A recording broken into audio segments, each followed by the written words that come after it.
Channel पे नए आने वाले दोस्तों से गुजारिश है हमारे चैनल को सब्सक्राइब करें और बेल के आइकन को ज़रूर दबाएं ताकि आने वाली हर नई वीडियो की अपडेट आपको मिलती रहे। Bismillahirrahmanirrahim. My name is Muhammad Arslan. How are you? I hope you will be fine. Welcome back to Grades by YouTube channel. आज हम लोग देख रहे हैं अनाटमी का experiment number 4, determination of blood pressure या मेजरमेंट ऑफ ब्लड प्रेशर, कि blood pressure को मेजर कैसे किया जाता है।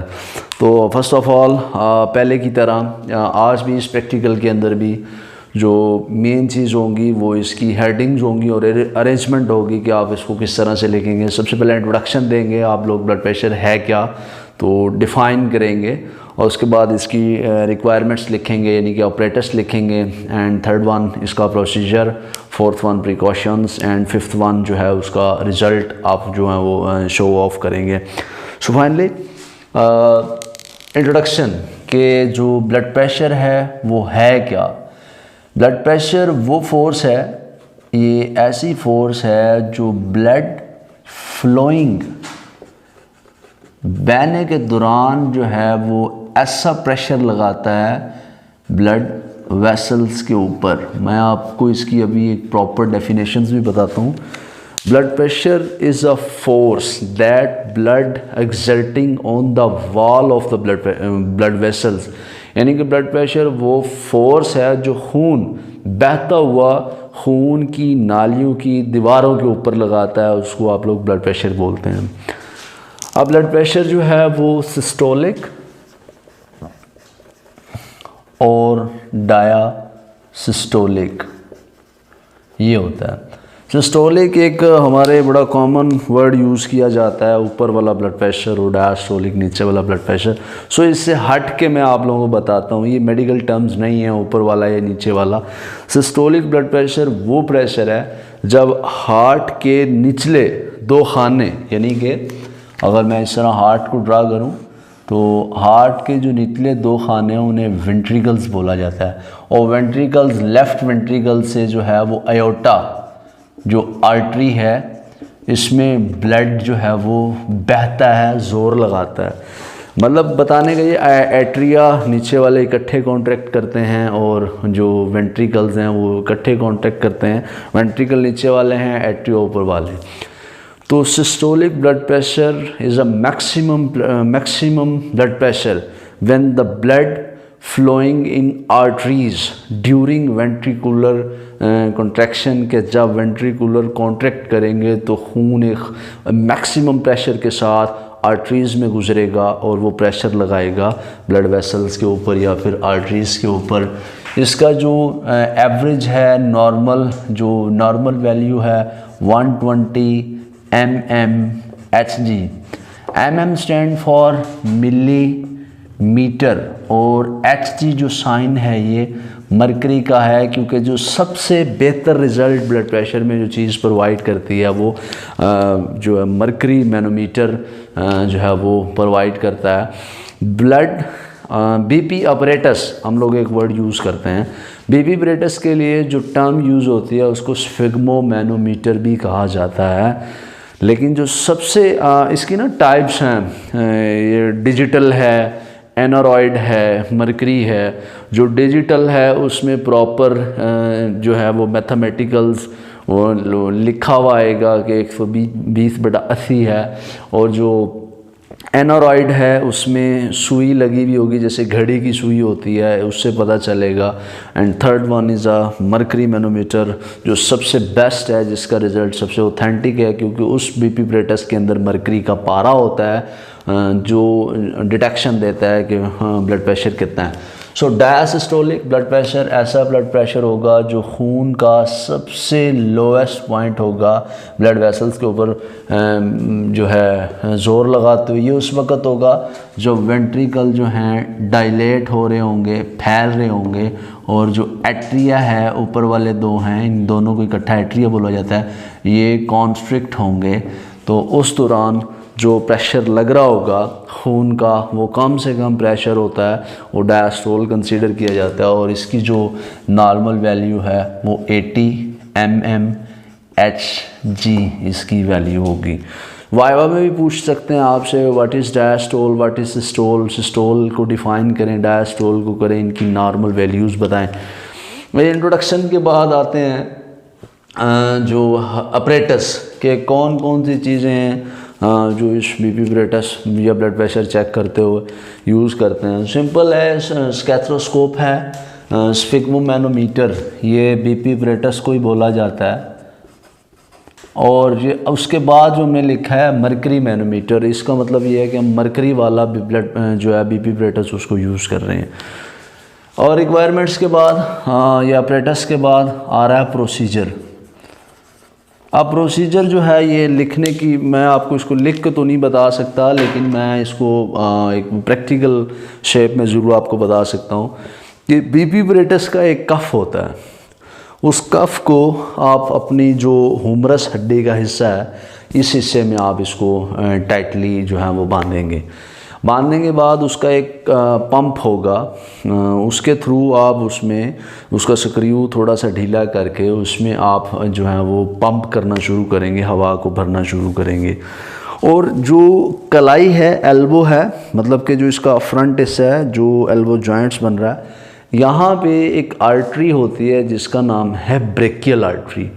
आप उसको टिटोल के यानी कि ढूंढ के उसके ऊपर आप लोग रखेंगे स्कैथ्रोस्कोप। अब स्कैथ्रोस्कोप जब इसके ऊपर आ जाएगी तो आपको एक साउंड जो है वो क्लियरली सुन रही होगी उस स्कैथ्रोस्कोप की मदद से। तो आप जैसे ही उसमें एयर टाइट करनी शुरू करेंगे, फाइनली जब वो 180-200 के राउंड उसकी जो एयर है वो जाएगी तो आवाज़ आना बंद हो जाएगी। मतलब 2 स्टेप हो गए हमारे, कफ़ को टाइटली बांध लिया, ब्रेकियल आर्टरी ढूंढ ली, स्कैथोस्कोप रख ली, एयर का प्रेशर जो है वो 200 mm HD हम लोगों ने कर दिया। देन उस स्क्रू को हल्का सा जो है वो आप खोलना शुरू करें और ताकि उसमें से एयर प्रेशर जो है वो रिड्यूस होना शुरू हो। एयर प्रेशर रिड्यूस होगा तो जो पारा है, मरकरी जिसको बोलते हैं, मरकरी जो है वो डाउनवर्ड मूव करना शुरू करेगा। अब मरकरी के डाउनवर्ड मूव होते ही जहाँ उस बंदे का सिस्टोलिक प्रेशर शुरू होगा, यानी कि वो प्रेशर जो खून बहते हुए खून की नालियों पे हाईएस्ट पॉइंट पे लगा रहा होगा, तो आपको मरकरी जो है वो भी जो है वो ब्लिंग कह लें आप उसको, या अप एंड डाउन फ़ौरन से एक पल्पिटेशन महसूस होगी। और सेकेंडली आपने जो स्कैथ्रोस्कोप लगाई हुई है कानों में, आपको एक क्लियरली साउंड जो है वो सुनने को मिलेगी। जैसे ही वो नज़र आए उसको पॉइंट आउट कर लें एक, और फिर उसका स्क्रू वैसे ही लूज़ होता रहेगा और फाइनली वो आवाज़ एक मरतबा डिसअपीयर होगी। जब 120 पे आई है, जब भी आई वो तो सिस्टोलिक था, उसके बाद वो एक मरतबा रिड्यूस हो जाएगी, गायब हो जाएगी। देन सेकेंडली फिर वो आपको आना शुरू होगी तो वो डायसिस्टोलिक प्रेशर होगा। मतलब बताने का ये कि जब पहली बार साउंड आया तो वो सिस्टोलिक का था, देन आफ्टर एक मरतबा जाने के बाद दोबारा आवाज़ आई तो आपको डायसिस्टोलिक प्रेशर है वो भी आपने उसको मेजर कर लिया। अब आप लोग लिखते हैं कि मैंने जो प्रोसीजर किया उसके बाद मैंने 120/80 जो है वो मेरा ब्लड प्रेशर आया। इन दोनों के दरमियान वाले फ़र्क को मीन प्रेशर कहते हैं, और ये मीन प्रेशर यहाँ 40 नॉर्मल है। 120 और 80 के दरमियान का जो फिगर है वो 40 है, यानी कि जो मीन प्रेशर होता है वो 40 के राउंड अबाउट होता है। प्रोसीजर यहाँ पे होता है हाफ एंड। उसके बाद एक हेडिंग आती है प्रिकॉशंस की। अब प्रिकॉशंस में क्या लिखेंगे? कफ आपका जो टाइटली आप उसको बांध रहे हैं वो लीक ना हो, ये उसका एक हो सकता है। उसका स्क्रू ठीक होना चाहिए, दूसरा पॉइंट हो गया। एंड थर्ड वन कि जो बंदा प्रैक्टिकल परफॉर्म कर रहा है उसकी आई साइड और उसको हेयरिंग प्रॉब्लम ना हो। अगर आई साइड प्रॉब्लम होगा तो वो सही उसको नहीं देख पाएगा मरकरी मैनोमीटर पे कि कहाँ पे आवाज़ आनी शुरू हुई। अगर कानों के फॉर एग्जांपल उसके एयर ड्रम उसके फटे हुए हैं जिसको पर्दा बोलते हैं, वो फटा हुआ है या उसको आवाज़ क्लियरली नहीं आ रही, दैन भी उसको प्रॉब्लम होगा कि वो साउंड को सही तरीके से हेयर नहीं कर पा रहा होगा। तीन ये होगी। और भी इसकी बना सकते हैं कि पेशेंट जैसे ही ब्लड प्रेशर चेक करवाने के लिए आए तो उसको आते ही ब्लड प्रेशर नहीं चेक कर देना, क्योंकि उसकी वजह ये होती है कि अगर आप फॉर एग्जांपल कोई एक्सरसाइज करके आ रहा है, आप उसका ब्लड प्रेशर चेक करते हैं 180 mmHg पे उसका ब्लड प्रेशर होगा। जैसे ही पेशेंट आए उसको 5 to 10 मिनट्स के लिए उसको बिठाएं, रिलैक्स करें। ब्लड प्रेशर जब भी आप लोग लें तो उसको लेइंग पोजीशन या सिटिंग पोजीशन के अंदर लें, बाजू ना ऊपर हो ना नीचे हो, बिल्कुल एक स्टेबल पोजीशन में उसका बाजू हो। दैन जो ब्लड प्रेशर आएगा वो आपकी एक्चुअल रीडिंग होगी। अगर वो फॉर एग्जांपल ज़ोर लगा लेता है, सांस रोक लेता है या ऐसा, इससे भी आपके ब्लड प्रेशर पे इफ़ेक्ट पड़ेगा जो आप उसकी रीडिंग कर रहे होंगे। फाइनली प्रिकॉशंस लिखने के बाद आप अपने एंड पे जो हेडिंग देंगे वो देंगे रिज़ल्ट्स की। रिज़ल्ट में लिखेंगे आई या माई ब्लड प्रेशर इज़, क्योंकि आप तो अपना ब्लड प्रेशर नहीं नोट करेंगे, आप खुद करेंगे, उसमें डिफ़िकल्टीज़ होंगी। अगर किसी और ने आपका किया है या जो आपने किसी का जिसका भी किया है उसका नेम लिख के, या फिर अगर अपना प्रैक्टिकल है अपनी कॉपी पे तो आप लोग यही लिखेंगे I perform my blood pressure is 120/80 mmHg, ये लिखेंगे।